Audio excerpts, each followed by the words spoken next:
Movie awards season is inherently ephemeral. Even diehard film buffs would be hard-pressed to recall all of the winners at this year's Oscar ceremony, let alone the nominees. The nominations for Best International Feature seem to fade from memory the quickest. One little slice of movie nirvana in danger of being soon forgotten is Lunana, a yak in the classroom, a little jewel of a film from Bhutan. Lunana, a yak in the classroom, is about a young man named Ugyen, a schoolteacher living with his grandmother in Thimphu, the capital of Bhutan. When we first see him, he's wearing a t-shirt with the words "gross national happiness," referring to the Bhutanese government's stated goal of satisfaction and fulfillment for all their citizens. Ugyen, however, is far from satisfied, fulfilled, or happy. His dream is to leave Bhutan altogether and become a nightclub singer in Australia. But first, he's ordered to serve the final year of his 5-year teaching contract in Lunana, a small village nestled along the eastern Himalayas, completely cut off from modern civilization. Guided by a villager, Ugyen reluctantly departs. It's an arduous trek lasting several days.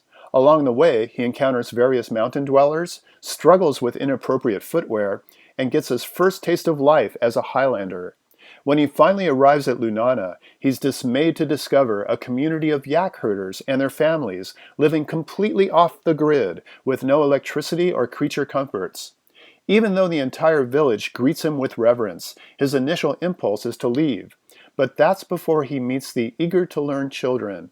The sincerity of his students, who exalt teachers for their ability to quote-unquote touch the future, ignite Ugyen's inspiration, and the austere environment and teaching conditions rouse his resourcefulness, leading to a newfound sense of purpose. Ugyen's journey is as much internal as external, and much of it is told without dialogue.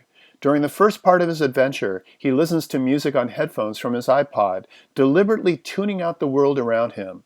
After the batteries die, he awakens to his surroundings, beginning with the voice of a young woman singing. Her name is Salden, the village leader's daughter. A pamphlet of Australia that Ugyen carries with him, representing his imagined happy future, becomes something of a spiritual talisman after he writes the lyrics of Salden's song onto it, pointing to a possible change of destiny that the deliberately ambiguous ending subtly suggests. Lunana, a yak in the classroom, was written, directed, and produced by first-time filmmaker Pawo Chonyi Dorji. Dorji is a Buddhist, which in retrospect comes as no surprise. The story he tells unfolds like a Buddhist fable for modern times.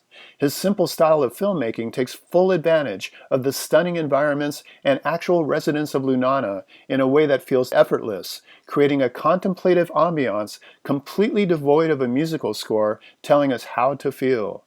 Lunana, a yak in the classroom, is a thoroughly enchanting film with an age-old truism at its heart. Happiness can be found simply by making oneself useful to others.